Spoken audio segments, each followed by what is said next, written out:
Practice Test 1. You will hear a number of different recordings, and you'll have to answer questions on what you will hear. There will be time for you to read the instructions and questions, and you will have a chance to check your work. All the recordings will be played once only. The test is in 4 sections. Write all of your answers on the test pages. At the end of the test, you will be given 10 minutes to transfer your answers to an answer sheet. Now turn to Section 1 on page 5.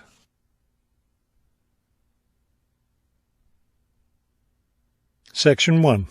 You will hear a man asking for information about language classes over the phone. First, you have some time to look at questions 1 to 4 on page 5.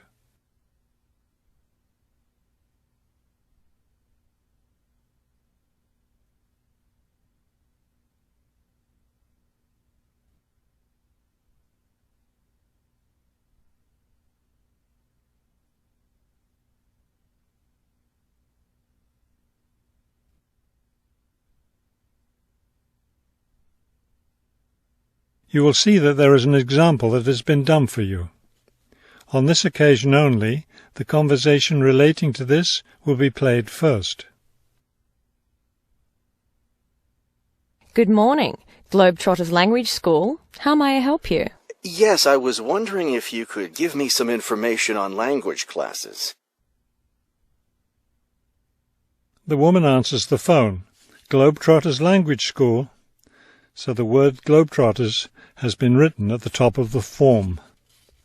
Now we shall begin. You should answer the questions as you listen, because you will not hear the recording a second time. Listen carefully and answer questions 1 to 4. Good morning, Globetrotters Language School. How may I help you? Yes, I was wondering if you could give me some information on language classes. Certainly. What language are you interested in studying? Well, that's the thing. I'm interested in learning Japanese, but I'd also like to improve my Chinese. I don't know which to study right now. Maybe the class schedule will help you decide. Did you want to study in the morning, afternoon, or evening? I work in the evenings, so mornings or afternoons would be best. Then that decides it for you. We offer an advanced Chinese class, but it meets on Wednesday and Friday evenings. I couldn't do that. When do the Japanese classes meet? We have beginning Japanese on Tuesday and Thursday mornings. No, wait, that's intermediate Japanese. Which level do you want? Advanced? No, beginning. Definitely. I know some Chinese and some French, but I'm a real beginner with Japanese. Well then, are you free Monday, Wednesday and Friday mornings? That's when the beginning Japanese classes meet. We also have intermediate French on Friday mornings. I could do those mornings, but I'd prefer afternoon. Don't you have anything in the afternoon? We have intermediate Japanese class on Wednesday and Friday afternoons. I really need a beginner class, so I'll take the morning Japanese class. Could you give me an idea of the cost? What would be the tuition for the Japanese class? Before you hear the rest of the conversation, you have some time to look at questions 5 to 10 on page 5.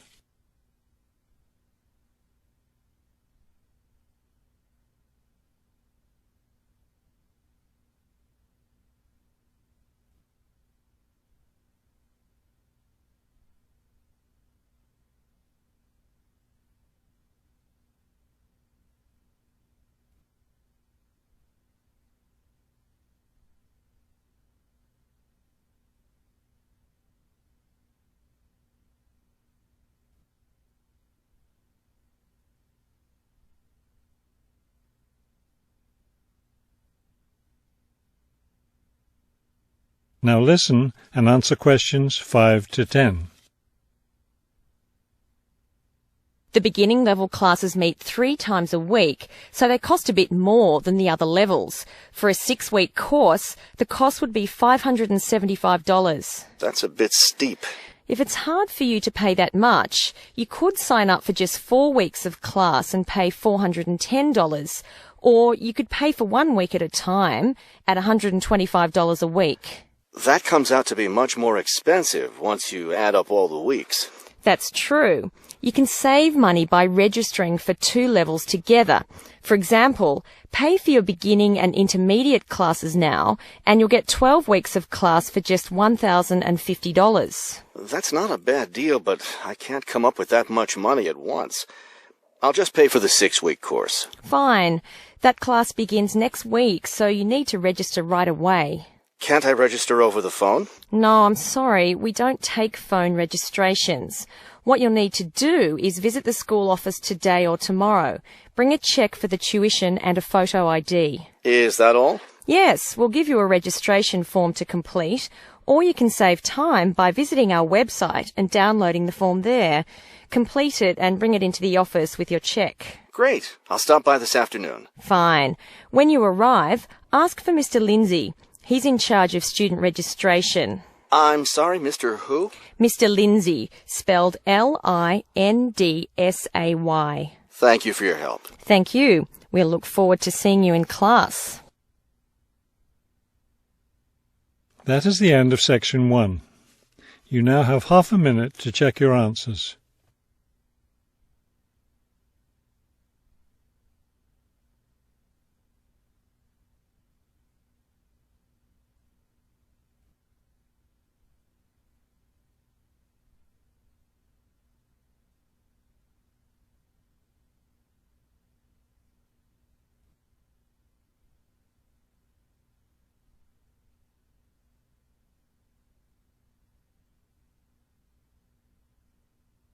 Now turn to section 2 on page 6.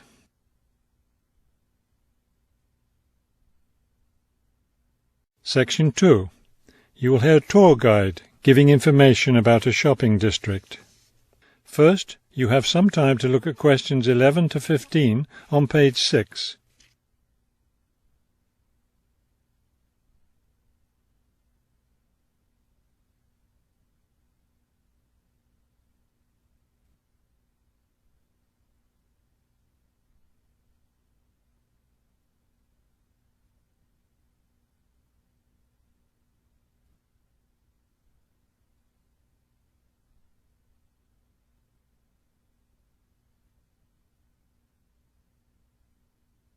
As you listen to the first part of the talk, answer questions 11 to 15. This afternoon, we'll visit the city's shopping district. Several blocks in the area are closed to car traffic, and I know you'll enjoy walking around there. I'd like to give you an overview of the district now, since you'll be on your own once we get there. You'll see on this map here that the shopping district consists of 2 streets, Pear Street, which runs north and south, and Cherry Street, which crosses Pear Street right here. Let's start our tour here on Pear Street, where the star is. This star marks the Harbor View bookstore. It's very popular among locals as well as tourists. You can buy a range of books of local interest, as well as a variety of magazines and newspapers.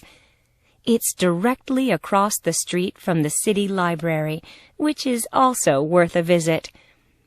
It's in one of the oldest buildings in the city and contains, among other things, an interesting collection of rare books. Now, moving up Pear from the bookstore toward Cherry, the next building on the left is the Pear Cafe. You'll notice it's right on the corner of Pear and Cherry Streets. It's a great place to relax while enjoying a delicious cup of coffee or tea. You can talk with friends or read quietly. They have a variety of books and magazines available. From the windows of the cafe, you can look right across Cherry Street for a lovely view of city gardens. It's a rather small garden, but it contains a variety of exotic plants and flowers. Let's leave the cafe and cross Pear Street. On the opposite corner, we're at Caldwell's clothing store, which you might also want to visit. They sell both men's and women's fashions from countries around the world. Continuing down Cherry Street, The next building on the right, after Caldwell's, is the souvenir shop. Stop in here to get maps and books about the local area, as well as T-shirts and postcards with pictures of the city. Now, we cross Cherry Street, and we're at the Art Gallery, one building down from the corner. Here you can see, and of course purchase, many fine paintings and sculptures by local artists. Let's keep going down Cherry Street toward the harbor. On the left, right after the gallery, is Harbor Park. It's a lovely place, and it's certainly worth spending some time there. Before you hear the rest of the talk, you have some time to look at questions 16 to 20 on page 7.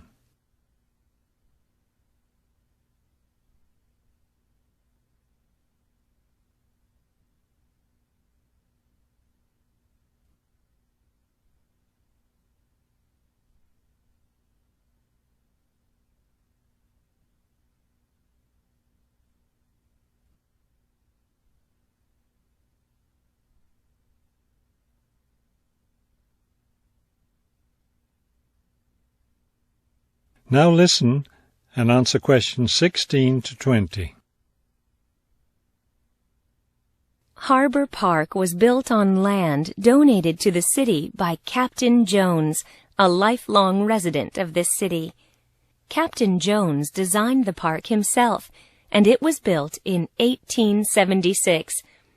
Exactly in the center of the park, a statue of Captain Jones was erected, and it's still standing there today. It shows Captain Jones on the bow of his ship. After viewing the statue, you can follow the path that goes through the woods just behind. It will lead you to a lovely garden, in the middle of which is a fountain. This is a nice place to enjoy a few quiet moments. If you still feel like walking, continue on to the far end of the garden. There, you'll find a wooden staircase, which will take you down to the harbor. You might enjoy the view of the boats from there. There's also a walking path along the water, which will eventually bring you back up to Cherry Street. You can see that there's plenty to do in this part of the city. The bus leaves at 1:30. That is the end of section 2. You now have half a minute to check your answers.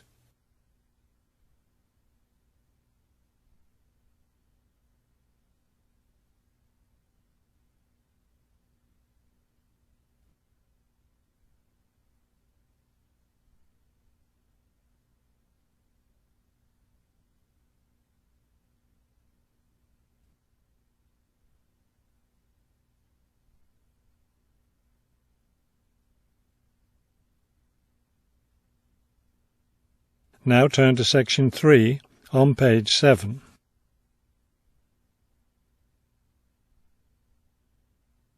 Section 3. You will hear a conversation between a university student and a librarian about using the city archives.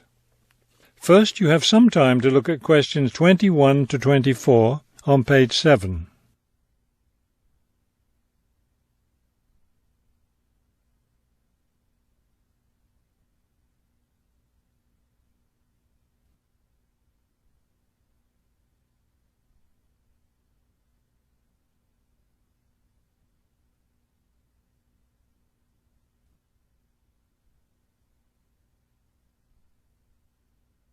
As you listen to the first part of the conversation, answer questions 21 to 24.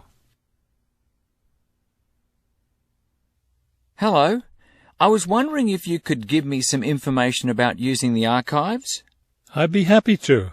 Are you a resident of the city? Actually, I live just outside the city, but I study at the university downtown. That's fine. All you need to do is show your university identification card, and you can use the archives at no charge, as long as your ID card is current, of course. Yes, it's valid. So I don't have to pay anything? No, city residents pay an annual fee, but students can use the archives for free. Everyone else needs to get special permission from the director, but that doesn't apply to you, of course. Oh, good. I was also wondering about the schedule. I have classes every day, Monday through Friday, and I also have a part-time job, so I could really only use the archives on weekends. That's not a problem at all. We're open all weekend.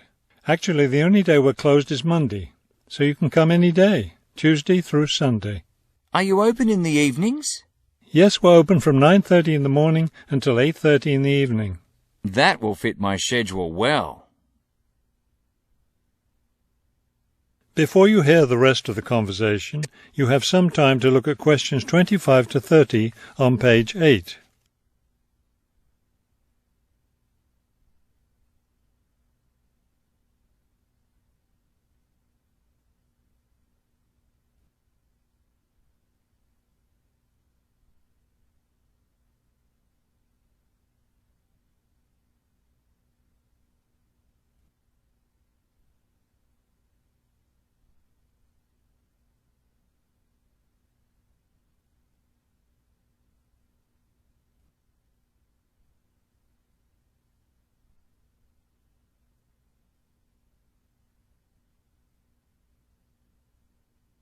Now listen and answer questions 25 to 30. Is there something else I can help you with? Yes. One thing I'll be needing to see for one of my class projects is old photographs. Do you have photographs of the city in the 19th century that I could look at? Yes, we store all the photographs in the basement. Those stairs over there will take you down to the photography collection. Just tell the librarian there what you're interested in, and he'll help you. Those would be 19th century photographs? Yes, the entire collection is there. Now, if you're interested in seeing documents from the 19th century, those are right here on the ground floor. I would like to see some of those documents. Does that collection include newspapers too? No, all the newspapers from the earliest ones in the 18th century up to the current time are on the second floor. Here, let me just give you this map of the archives, and you'll be able to find whatever it is you need. Thank you. Oh, I see you have a whole room devoted to maps. Yes, on the third floor. That's great, because one thing I need to do is look at how the city has developed over time. I'm sure you'll find a lot of helpful information there. Of course, some of the maps are several centuries old, so generally visitors are only allowed to see photographic reproductions of them. That shouldn't be a problem. What's this on the fourth floor? Ogden's Woolen Mill. As I'm sure you know, Ogden's Woolen Mill was the major entity responsible for the growth of this city in the 19th century. The Ogden heirs gave money for the archives to devote an entire floor to information about the history of the mill. Will I be able to find information about the Ogden family there? Photographs, personal papers, things like that? Probably the family photographs are stored downstairs in the photography collection. The personal papers would be on the fifth floor, where we keep all the personal papers of famous residents of our city. Thank you so much for your help. I'll be able to do a lot of my research here. That is the end of section 3. You now have half a minute to check your answers.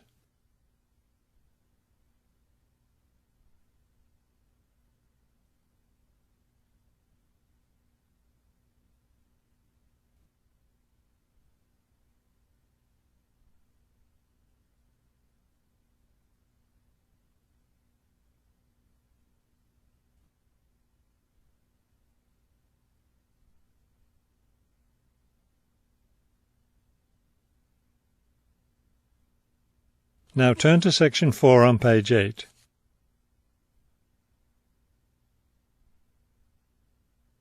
Section 4.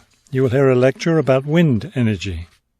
First, you have some time to look at questions 31 to 33 on page 8.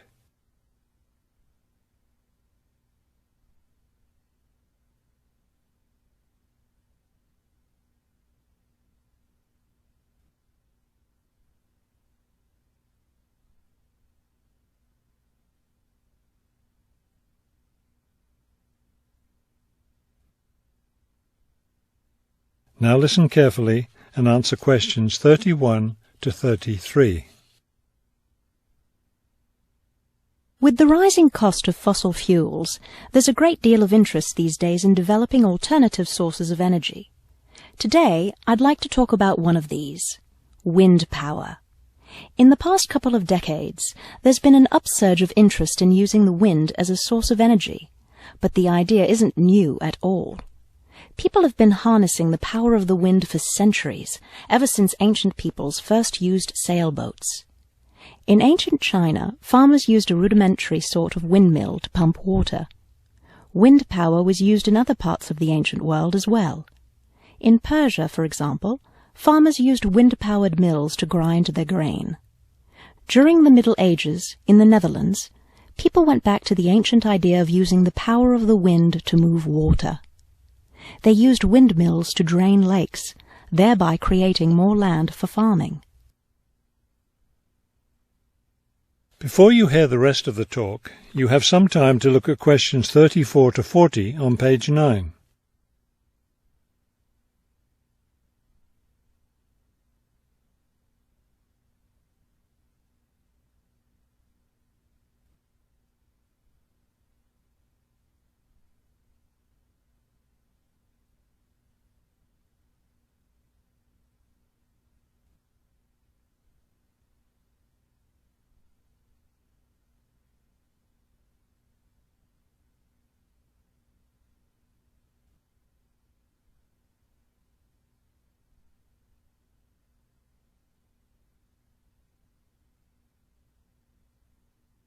Now listen carefully and answer questions 34 to 40.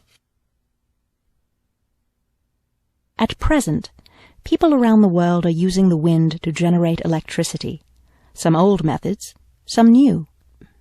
Is this the solution to our modern energy problems?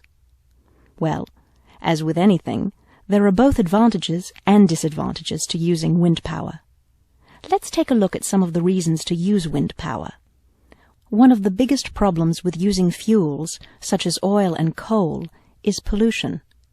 Wind power, on the other hand, is clean. It causes no pollution and therefore doesn't contribute to global warming. Another great advantage of wind power is that it's a renewable resource. Oil and coal reserves are limited, but will never run out of wind.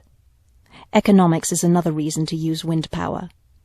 Using the wind to generate electricity costs less, much less, than running other types of generators. In addition, since wind turbines don't take up much land, the land around them can be used for other purposes, such as farming. There are disadvantages, however. Even though generating electricity with wind is relatively inexpensive, the technology isn't cheap. The initial costs of setting up wind turbines can be quite high. Another issue is reliability. Wind doesn't blow at a constant strength. Therefore, at times, a lot of electricity can be produced, while at others there may be little or none. Wind turbines usually have to be located in rural areas where the land is open. Their distance from cities, where the most electricity is needed, is another issue. Although wind is considered to be a clean source of energy, wind turbines cause their own sort of pollution. Wind turbines are usually placed in high, open areas where they're easy to be seen. Rural residents often feel that the beautiful local scenery is spoiled by the sight of the wind turbines. In addition, wind turbines aren't quiet. In fact, one wind turbine can produce as much noise as a car traveling at highway speeds. That is the end of section 4. You now have half a minute to check your answers.